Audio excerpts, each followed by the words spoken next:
Hello everyone and happy Easter to those of you that celebrate. I had a few ideas as to what to do today, but I decided that since it's Easter, a video on Easter eggs would be pretty appropriate. And because I was already planning on talking about Easter eggs in the Snyder cut of Justice League, that's what I'll be talking about today. So here you go. 5 DC characters that you didn't know were in Zack Snyder's Justice League that are revealed by Easter eggs. Number 1, the Green Lantern Corps. It was always Zack Snyder's plan to incorporate the Green Lantern Corps into this universe, and a Green Lantern was supposed to join the League in sequels. There were even plans for Green Lantern to cameo at the end of the movie, though they ended up having to replace that with Martian Manhunter.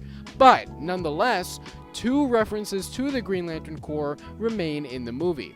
In the flashback sequence showing Darkseid's initial invasion of Earth, we see Green Lantern Yalan Gur fighting against Darkseid, only to be killed and have his Green Lantern ring fly off to find a new owner.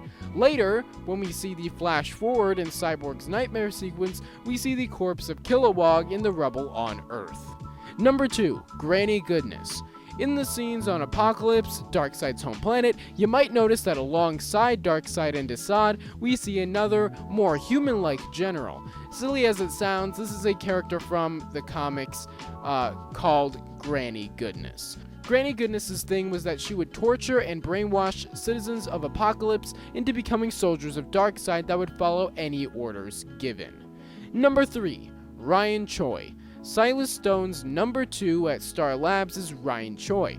In the movie, he mostly just helps Silas out, though he takes over for Silas Stone at the end of the movie after Silas Stone, spoiler alert for basically the whole movie throughout this video by the way, dies. He states that he specifically specializes in nanotechnology, which is a hint to the fact that in the comics, Ryan Choi is one of the various incarnations of the Atom. The Atom can shrink and grow back and also has superhuman strength thanks to a technologically advanced suit. While it's unknown whether or not there were plans for Ryan Choi to take on the powers of the Atom in the Justice League movies, it's hard to believe they planned for him to just be some side character. Number 2, Crispus Allen. In a scene with Commissioner Gordon, he is given a drawing of a parademon as people begin to go missing due to their kidnappings. In this scene, he's talking to another officer. Something you may not know is that Commissioner Gordon is talking to Crispus Allen. In the comics, Crispus Allen is a Gotham police detective from the comics that started out as a side character, but later went on to become the hero, the Spectre. So there's not actually just 6 superheroes in Zack Snyder's Justice League. There are 11, counting Yalan Gur, Kilowog, Ryan Choi, Martian Manhunter, and Crispus Allen. Finally, at number 5 is less a singular person and more of a collective of people, the League of Assassins. In the nightmare sequence at the end of Zack Snyder's Justice League, you can briefly see a symbol on the sheath of the katana on Deathstroke's back. This symbol is supposed to be a symbol representing Ra's al Ghul, the leader of the League of Assassins, an ancient organization of assassins that frequently shows up in the comics and should be very familiar to you if you watch Arrow. Deathstroke is often connected to the League of Assassins in the comics, being trained by them and being sent on missions by them as well. However, this Easter egg didn't turn out quite the way the production team planned.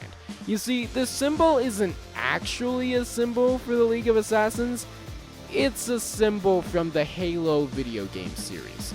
Apparently, if you Google image search Ra's al Ghul's symbol, an image of this symbol will show up because it was used as a symbol for Ra's al Ghul in a fan-made wiki page. Presumably, when finding a symbol for Ra's al Ghul, someone just image searched it and picked something that looked cool. While this may not actually be a symbol for Ra's al Ghul, it is supposed to be, and therefore nonetheless confirms the existence of Ra's al Ghul and the League of Assassins in the Snyderverse. So there you go.